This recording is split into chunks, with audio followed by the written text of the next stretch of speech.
Welcome to the NHL Wraparound Podcast featuring Neil Smith, President General Manager of the 1994 Stanley Cup champion New York Rangers, and longtime ESPN NHL veteran Vic Morren. Together, they share no-nonsense opinions on news and issues around the National Hockey League. Whether you're a casual or diehard fan, each episode of NHL Wraparound will leave you more informed. Now, here's your hosts, Neil and Vic. Welcome to the NHL Wraparound Hall of Fame edition. Vic Morren, along with Neil Smith. The National Hockey League has a long history of great open ice hitters, from Eddie Shore to Red Horner, Bill Barilko, and Leo Boivin, and even more recently, Jacob Trouba. But in between those eras is perhaps the greatest open ice hitter of them all. And Neil, please welcome Scott Stevens in as our special guest. Scott, and it is great. And thank you for doing this, and thank you for being on the show. And it's an honor because you and I got to know each other in '96 with Team Canada. I think that's the first time we got to talk, and then we got to do some TV together. And you were our nemesis for so many years. And, with the Rangers and the Devils, and it was such a great rivalry and so on. So it's really fun to have you on here as on the Hall of Fame show. I want to ask you right off the bat, though, a question that I said to Vic. I got to ask him this. It's driving me nuts that in today's hockey, you see a great hit given out. Let's say Trouba has given out, when he played for the Rangers, he gave out a number of fabulous, and he has to fight after every one of those hits. A guy comes in and's got to fight him on a clean hit, no penalty, and a guy comes in and fights him. And I want to ask you, you delivered a lot of great hits in your time, caught guys with their head down. Did you ever have to fight a guy because you gave out a clean hit?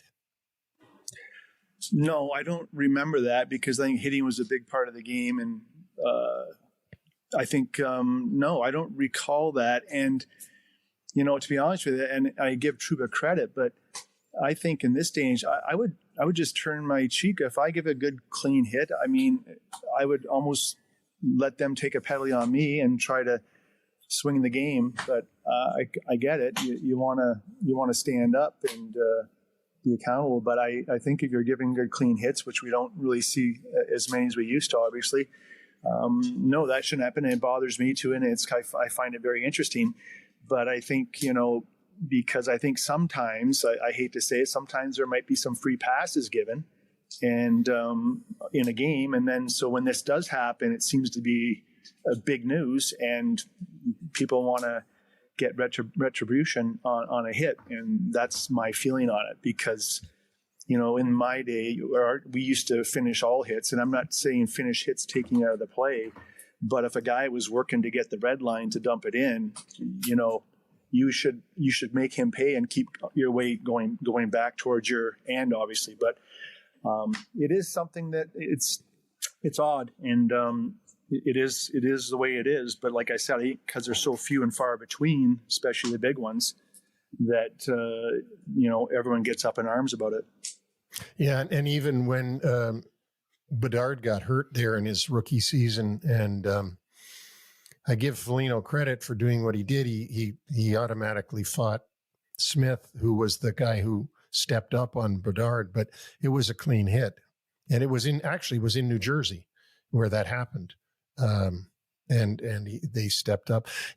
So we do research, even as well as you think you know somebody, you got to do some research before they come on the show. And we've had Scotty Bowman on. Scotty Bowman, I got to tell you, was like he's 22 years old. He's 92, and he was as sharp, certainly sharper than me, but he was very, very, very sharp.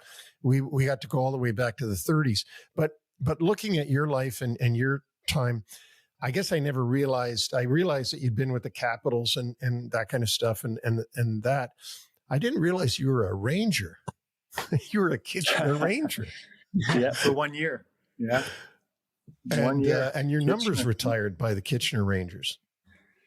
Yeah, it was a wonderful year. We had a great team. A lot of players went on to play in the AHL, and we were fortunate to win the Memorial Cup that year. So it was a very special year.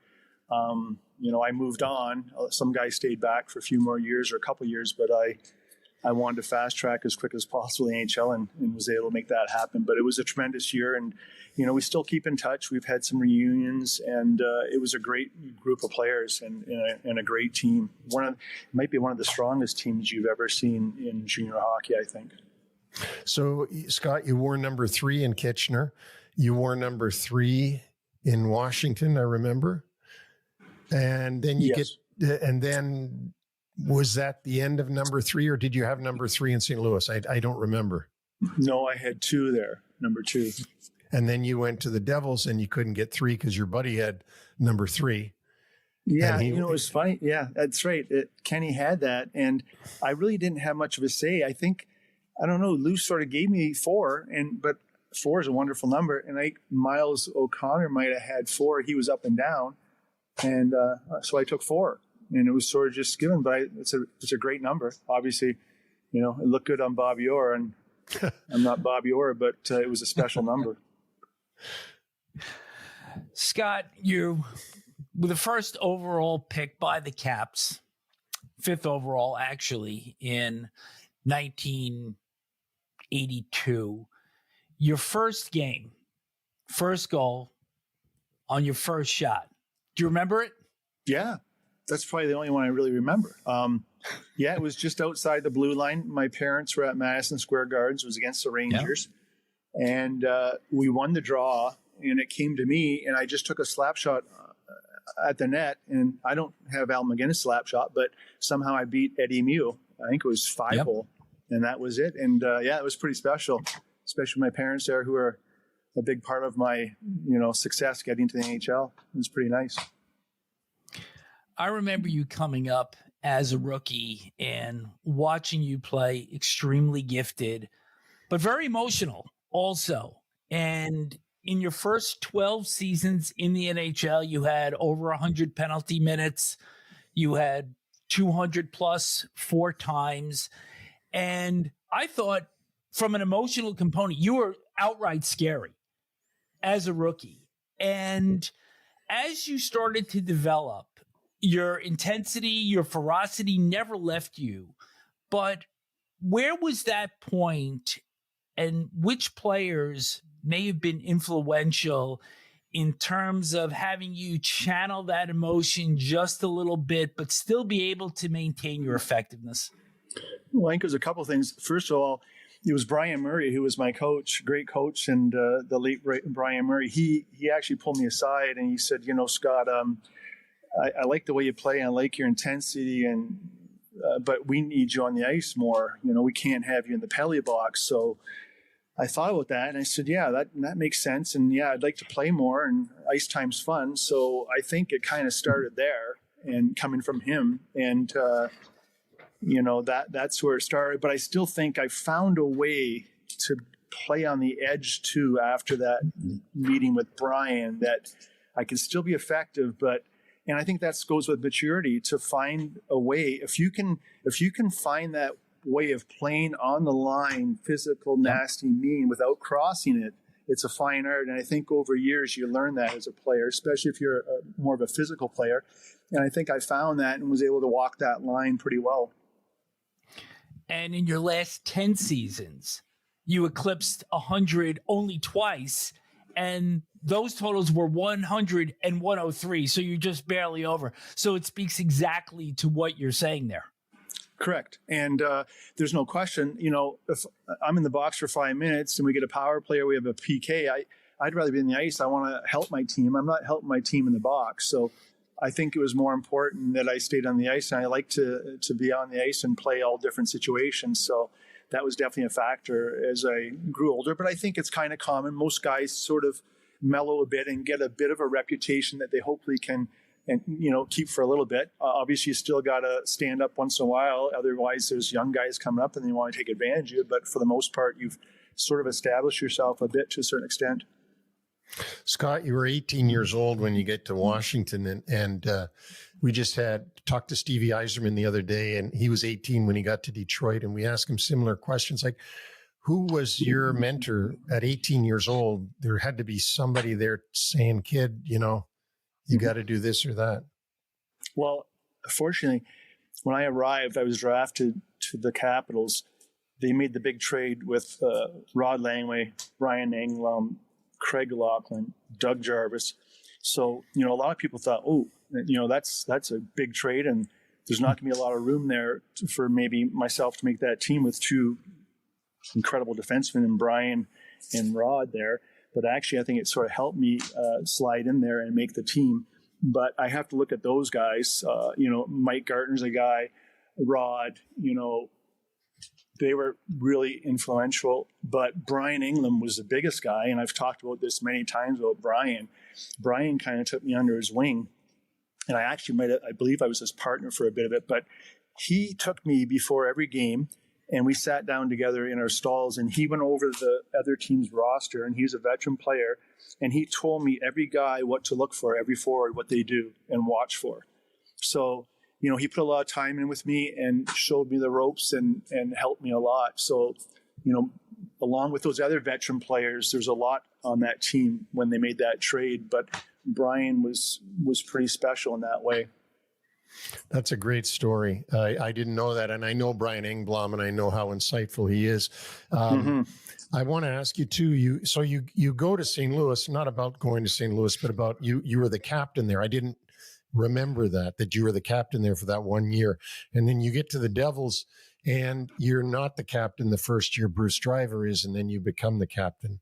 And I guess the question is, how did you figure out how to lead? Like, being a leader is something that is in a leader, but you also have to figure it out a little bit. And I think that obviously you were a great leader for the Devils and stuff. But where did that influence come from, or who did you watch and try to take after? Well, to be honest, I think it's just, I don't really say a lot. I will speak when I feel it's necessary, but I always felt leading by example is the best way to be a leader, and on and off the ice. And I think of how I carried myself and what I did, how I prepared, and how I came to practice, how I practiced. I think that's all that counted. And I think that's by far the most important thing. Words are words, and like I said, there was a time, but for the most part, I didn't have to say anything. If I was upset in practice, I would look for a guy with his head down, and I wouldn't be afraid to hit him the same way I would hit the opponent in a real game. And guys knew that, and they knew I didn't like to lose. I was a bit of a powder, and they knew, winning was about winning, and that's why we're there. And I didn't like to lose, and the guys knew that. And like I said, if I wasn't happy in the practice, someone could be in trouble, and they knew that, so they came ready to play. And that's pretty much how it was for me. I didn't really have a lot to say. Like I said, I think that's the best way to lead is by example. Scott, you played your first 8 seasons with the Capitals. You signed as a free agent in St. Louis in 1990. And after Brendan Shanahan signed in St. Louis the following year, you're awarded to the Devils as compensation. And St. Louis was a city that you never wanted to leave. You wanted to settle there. You held out for a bit. How difficult was that adjustment coming over to Jersey, knowing that this was not a desired location for you? Well, actually, it's probably tougher on the wife, and the family. We just had a baby there in St. Louis, and we had a 16-month-old. We just bought a house, and we just sold the house. So it was a lot going on. But as a player, you just play, and that's all I thought about was playing. But I have to say, Lou Lamoriello was really good. He really wanted me and my family there, and he put a lot into it to get me and to make sure we were settled and happy. So, and it means a lot when you have the general manager, very excited about you come in there. And to be honest with you, St. Louis was phenomenal. We had a great team. It's a great city. It's a great place to play, great place to live. All those things are wonderful. But as a hockey player, you just move on and play. But Lou came to the airport, picked us up, put the car seats in with us with the kids, and he was there when we first arrived, which was pretty classy and meant a lot. And he made sure, we were looked after to find a place and we were comfortable, and that goes a long ways. And, on a team, it always starts with the ownership and then the general manager. I think it trickles down. If you have good ownership and a great general manager that cares about winning, you can do good things and makes everybody feel important. What about the acclimation with your new teammates? And I believe Kirk Muller was holding out also, and there seemed to be a little bit of fragmentation amongst the rank and file there. So how easy and how quickly were you actually able to fit in and be comfortable as a player with the Devils? It wasn't too bad. I mean, being like the captaincy was a little bit of a thing for me because, Bruce Driver's a great person, great captain, and that was a little awkward, I thought, but it's fine. I talked with Bruce and I said, Bruce, I still need you a lot. And Bruce is a very organized individual with scheduling and this and that. So I made him well known that I really need your help still in that capacity and in other areas. And he was wonderful, especially stepping in first year or second year being the captain. So that was probably the biggest adjustment for me. But other than that, I thought the team was good. I looked at the team on paper and I was kind of, I was excited about that. Not that you want to leave somewhere, but you got to move forward and look at the positives. So, we sort of had to build and find our identity, and we did that. And we became a difficult team to play against, and it all worked out. But I think that captaincy was the biggest little adjustment there, because you're just coming in here and then, there's a lot of guys that have been there a while. You're like, and then you take it from, I didn't take it, but I was given the seat by Lou from Bruce, but it all worked out. And Bruce is a great friend and of mine right now still. And then Bruce is a great guy. He played for the Rangers there for a while when I was there, so I can attest to what a good guy is. I want to take you back and explain to the listeners and the viewers what was going on in this era of Group 1 free agency, because you were Group 2 when you left Washington, and that never happened, that a Group 2 got signed, because the compensation was so overwhelming. And I remember when David Poyle decided to take the compensation and not match the offer, it was stunning, because people just didn't do that. If there ever was a Group 2 signing, and there are very few, the team almost always matched. But then we get to that era when the Blues have this Group 1 opportunity, and the Group 1 meant, just for review, that if you signed a player who was a Group 1, you got the player. There was no matching. You got him. Brendan Shanahan was one of those guys. Adam Graves was one of those guys. And if you knew the rules, you knew you had him. Now what happened was the team that he came from and you had to work out a deal. If you couldn't work out a deal, it went to an arbitrator for what they called equalization. And how that worked was the team that signed the player put up what they felt was equalization, and the team who lost the player put up what they thought was equalization, and they argued it in front of an arbitrator, and it was the arbitrator's decision. So obviously in this case, this arbitrator decided that what Lou Lamoriello and the Devils put up in the player of Scott Stevens was better equalization, or more even equalization, than Curtis Joseph and Rod Brind'Amour, who the Blues had put up. My question to you, Scott, is, after saying all that, at what point do you remember that you first became aware that you were even part of this whole fiasco that was going on with Brendan Shanahan and equalization? Well, I believe it kind of all came down at the Canada Cup that year. And actually, Brendan was there too. And it was interesting. This is when that was all playing out. And so that was a little odd. But yeah, that's when that sort of all came down. And it was interesting. And that's, I guess I wasn't expecting to be the compensation, but that was the package that Lou asked for and was adamant about having. And you're right, they did put up a couple pretty good players, Curtis Joseph and Rod Brind'Amour. Did you first find out when they told you, oh, by the way, you got awarded to the Devils, or did you know that might happen? Well, I knew it might happen, but I can't even remember where I was when it all happened, to be honest with you. But I just remember that I know we were in training camp for, I believe it was the Canada Cup, and it was like pins and needles what was going to happen. And then it all came to a head. But it all worked out, and that's. You explained it perfectly. And like I said, as a hockey player, you just want to play hockey and you move on. You're not going to drag your feet, and there's nothing you can do about it. The rules are the rules. And, it worked once for St. Louis and didn't work the second time. But, I was fortunate to win some cups in New Jersey. And sometimes they say everything happens for a reason.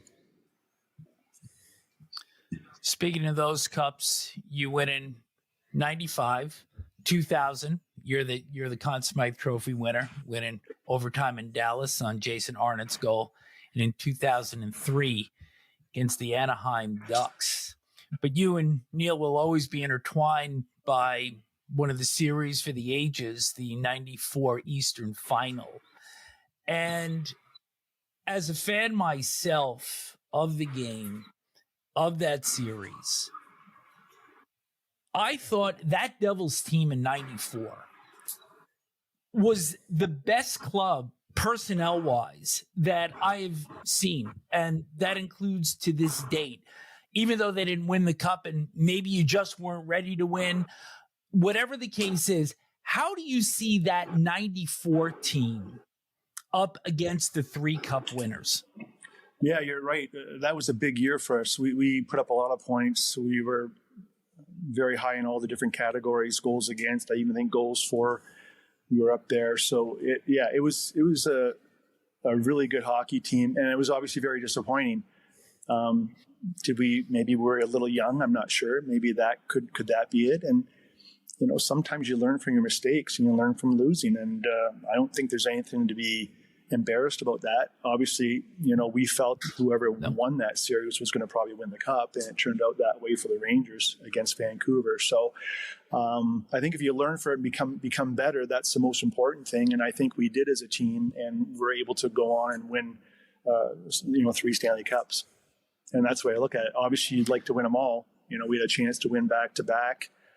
I believe it was after maybe 2001, I forget, but we lost to Colorado. Yeah. Game 7. So That hurt. So we were there. We had a really good team. I think like a little mini dynasty, almost you could say, but maybe not enough. But yeah.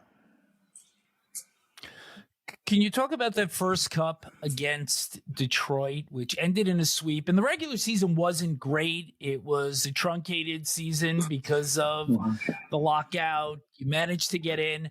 And then once you get in, everything started to roll for that club. Yeah. I think there's a lot of distractions that year with the lockout. And, I think I think it made it very difficult to make the playoffs and to win that year. And I think Mark Messier said that. He said, that's hard. You can look at it and put an asterisk, but that might have been one of the harder years to win a cup. And you're right. We didn't have a great regular season, which was a shortened season. But I think by having the experience from the year before playing the Rangers and losing that, we kind of knew, and there's no such thing as a switch, but I think we all knew that when we had to batten down the hatches, we could do that because of what we went through the year before. And I think we just started to win the playoffs, and we just got better and better as the playoffs went on as a team, and got back to where we were the year before when we played the Rangers and lost. And we never said this, but we felt invincible as we were going through that playoff run. And I think if you watch the finals, we pretty much dominated, which a very, very good hockey club in Detroit. So It shows you how, like I said, we knew we were good, and we just kept getting better and stronger and had that great feeling that we weren't going to lose. And I can't say we had that feeling against the Rangers, but we had that feeling that year that we weren't going to lose, and we were ready to move forward and win. Is it because of what you learned in '94? I think you learn a lot, and just the experience. I can't put my finger on it, but you gain experience, and I think you learn from mistakes in life, don't we? I mean, everyday life, not just sports. So why not in sports? And I think that's how it works sometimes. And it's not fun and hurts, but maybe that's what you need. You need that pain and that hurt to move forward and take the next step as a team and as individuals.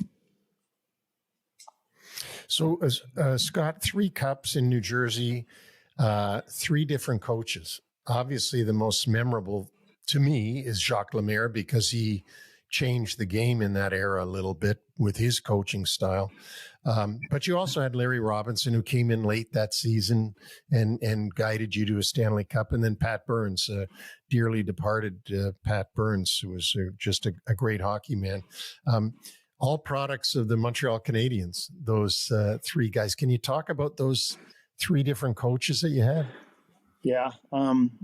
It was pretty amazing when Jacques and Larry came, and then Jacques Caron, the goalie coach. He's a good person still. He's a special guy. They were a great trio, and they all brought something different. But I have to tell you, the systems and the way they taught us to play and showed us certain things on the ice, it was like I felt like a little kid. I felt like, man, I've never learned so much in my life from these gentlemen, and especially Jacques. It was his footprint. It was his stamp on how we played.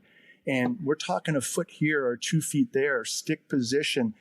And you don't think that means a lot, but it does. It's a big part of the game, positioning, keeping people where you want to keep them, keeping them in that dangerous area. And we were excited, and we learned so much, and we could see how it worked. You worked in practice, and you had some failures trying it, how to play a 2-on-1 and this and that. But then before long, we honed our skills, and we became really good at the system and playing a certain way. And then you put into the game situations, and you start winning, and it's like, man, it was like you got to rejuvenate a second shot. That's my 13th year, and I had a lot of good coaches, and I learned a lot. But I learned by far the most that year with Jacques Lemaire, and I know the other guys felt the same way. It was like, wow, man, we're winning, and it seems it's so much fun, and all these things are working. How to play a 2-on-1, how to come back in your own zone and be positional and take this away, take that away, give the goalie this, you take that. It was fun. And it took a little bit, but Jacques was good, and it was awesome. And that's, like I said, learned a lot. Learned the most I learned in 13 years. And Scott, I want to skip forward to Larry Robinson, because that year, if my memory serves me right, Lou fired the coach late in the season. Robbie Ftorek. Robbie Ftorek. Yeah, and they had Larry take over. And then Larry guides you to a Stanley Cup win. I mean, it was unheard of in the NHL for a coach to be relieved at that point in the season, and his replacement guide the team to the Stanley Cup. Yeah, what do you think about GM doing that? Takes a lot, doesn't it? I mean, oh my gosh, let's stick your neck out. But he believed we need another voice. He didn't like the way we were going towards the playoffs, obviously, and he felt Larry was the guy that everyone held so high, and everyone had so much respect for Larry. I think he felt that he would be the guy that would get everyone's attention and get us back to where we need to be to win again. And it worked out beautifully. We still had some ups and downs against the Flyers. We were in a critical position until Larry kind of came in and had a speech and was like, I don't know what team you guys are, what you're doing, but that's not us. That's not even close to who we are as a team and how we play. And I think from there on, it sunk in, and, we got together. Like, Larry's right. We're not playing our game. We're not playing how we have to play to win and have success. And we were able to come back, and I believe we had to win 3 straight against the Flyers, and 2 of the wins had to be up there. So you pretty much had to play flawless hockey to make that happen. And we were able to do that and go on to win a Stanley Cup. But, you always have those challenging moments, those moments in a series or in a playoff run where you're challenged as a team, and that could be the defining moment. And I think that whole that part was the defining moment where Larry came in and just was very upset and couldn't believe what he was watching, how we were playing, and not giving ourselves a chance to win. And then we got back on track and started playing for each other and playing the right way and playing the systems. And we won our second Stanley Cup. And then your third cup comes from another coach and famous coach, coached a lot, Pat Burns, different personality again. What about that? What about Pat and his coaching style in that year? Let me tell you, I have to give Pat a lot of credit because, Pat could have came in and said, this is how I want to play. I want to change the systems. I want to play what we're doing. I don't want to play that way in the neutral zone or in the D zone. But he came in and he took the assistant coaches and he said, show me what you guys do. Show me how you play. And I believe Bob Carpenter's one of them, and they showed how we're supposed to play and the style and the system. And Pat enforced it. And I give Pat a lot of credit. I don't think we win that cup with Pat if Pat comes in and maybe has a bit of an ego and says, we're changing everything. It worked for you a couple times, but we need to redo everything. And he didn't do that. And I was so happy because I really appreciate the way we played. That's one reason why I signed on there when I was a free agent. I didn't want to leave. I knew how we played. I knew it was a way to win and win championships. And Pat followed suit. He just made sure everybody was accountable and everybody did their job. And that's how we won. And I'm so happy for Pat. And the way he came in and handled that was superb. And it's no coincidence that in those 3 championship seasons, you had 3 of the most memorable hits of your career. In 95, final against Detroit, Slava Kozlov. The 2000 Game 7 against Philadelphia in the Eastern Final, Eric Lindros, and in the 03 final against Paul Kariya. And in your way, you made enormous marks on each of those playoff wins. Yeah. When I was playing physical, the other things for my game, they came easy. If I tried to do it a different way, it didn't work. It didn't work for me. I had to do what got me there. And when I was playing physical and mean and nasty, finishing my checks, the other parts came. If you get an assist or you score a goal, that came easy. But if I tried the other way, it didn't work. So, and I think it's a huge part of the game. I think it's an intimidation factor. And I don't, when the other team sees a big hit, I think it drops them down a notch just as a big goal sort of brings you up. And I think you can change the game a little bit with a big hit, just like a big goal or a shorthanded goal can do the same thing. I tried to inspire my team or get an edge by being physical and being intimidating on the ice. So we started the show talking about you, open ice hits. We've just done it again. 14th all time in career penalty minutes, 2,785.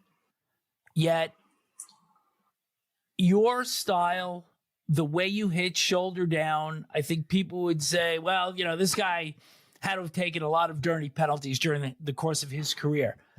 Do you know how many elbowing penalties you actually had during the course of your 22-season NHL career? I think someone told me that. I think it might have been 1. It's actually 4. But still, for the amount of punishment that you gave out, for that number to be that low is a true testament to the way that you played the game. Vic, those were all bad calls, They were. Well, I'm glad that we're bringing a little bit of levity into this show now. But you're right. You know what? I wanted to play clean. I'm a guy that sticks up for people. I don't want to see people get hurt, but I took a lot of pride in playing clean and giving a good hit.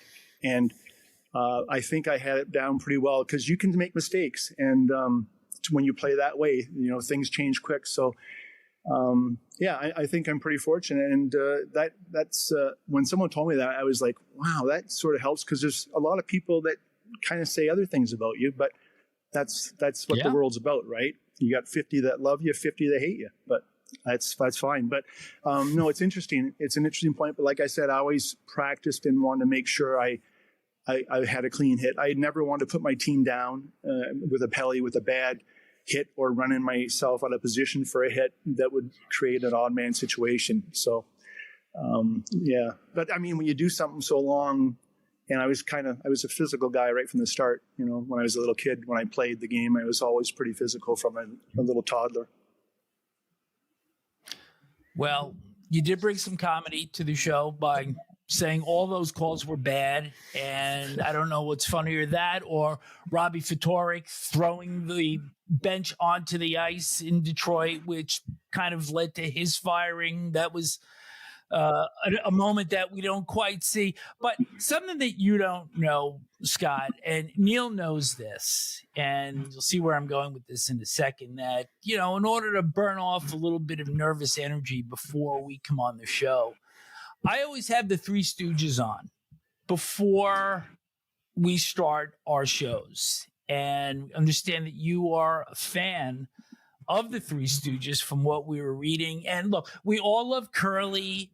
Larry was the straight guy. Shep is an acquired taste. But given the amount of punishment you gave out during the course of your career, I see you kind of more as a Mo fan. Yeah, absolutely. I mean, yeah, that was a fun show, a great comedy, and yeah, they took a lot of abuse. Those guys, they took a lot of pain, but it was fun to watch that with my brothers. That was our go-to.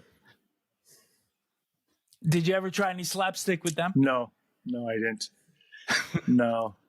Well, yeah, I mean, growing up with three brothers, we did have our, you know, it was a pretty crazy household.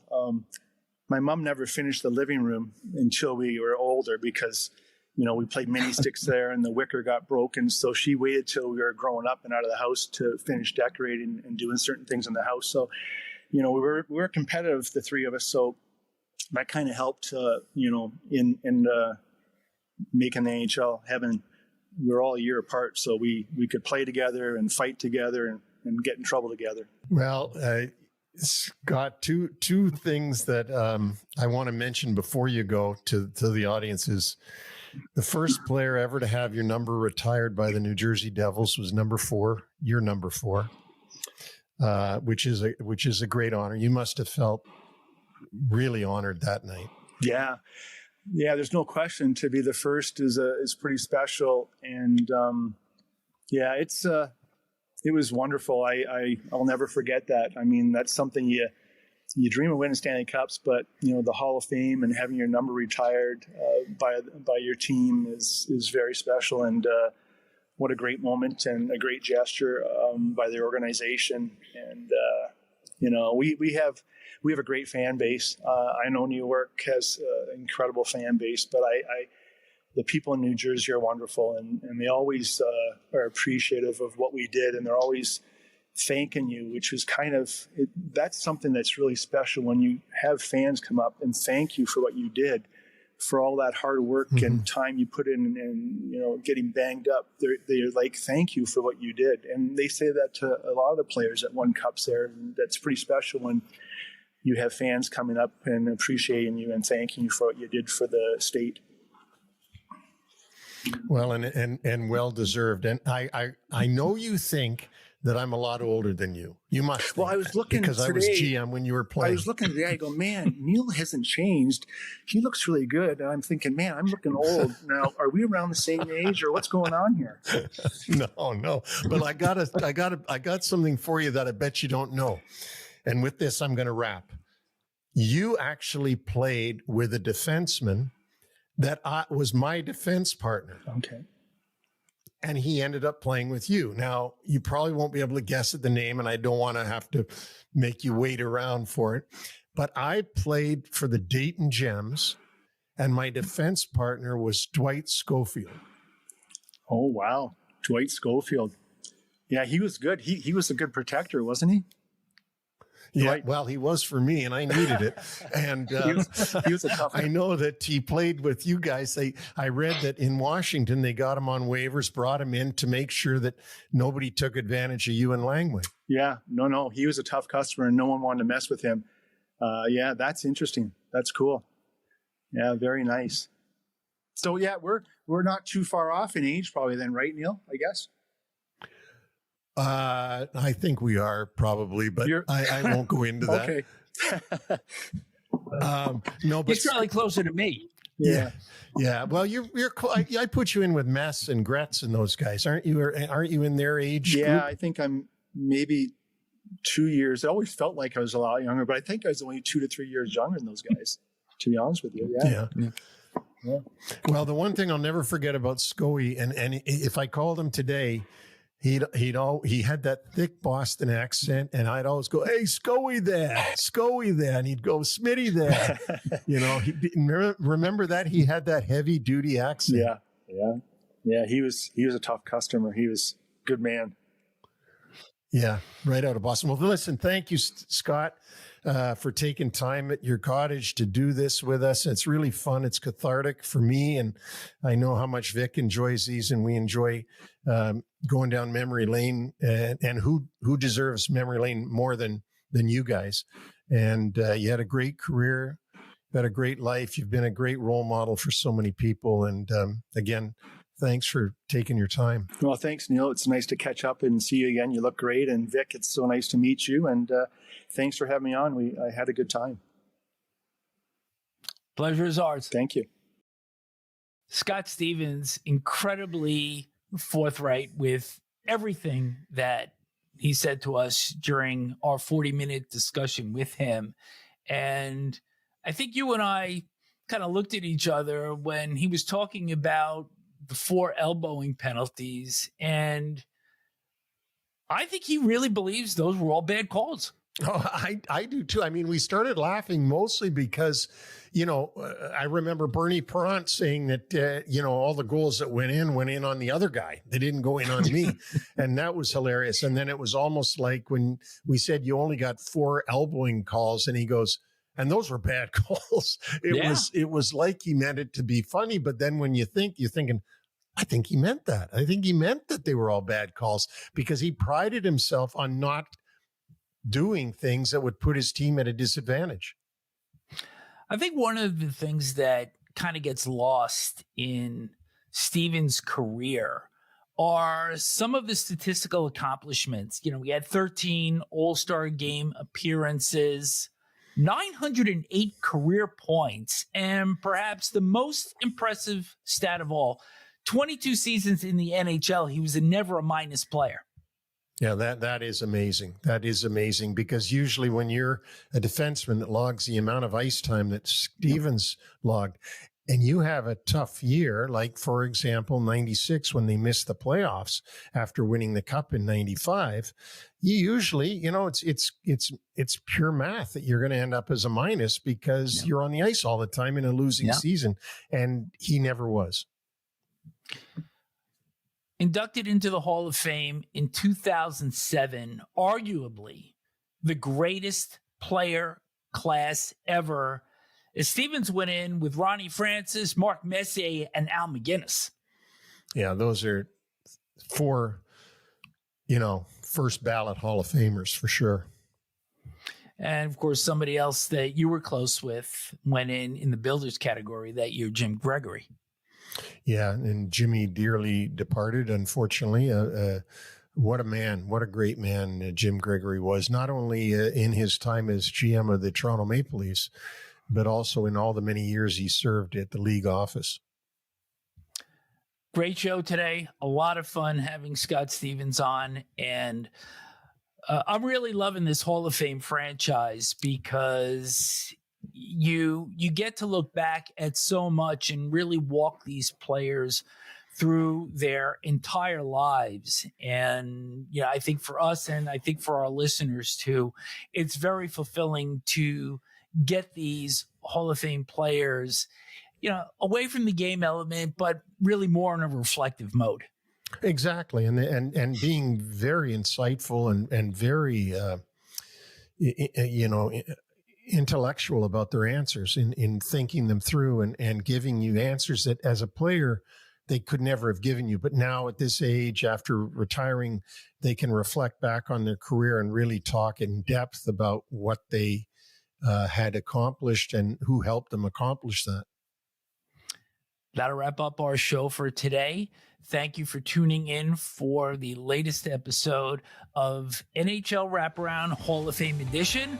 We'll have another Hall of Famer for you really soon. Once again, thanks for watching.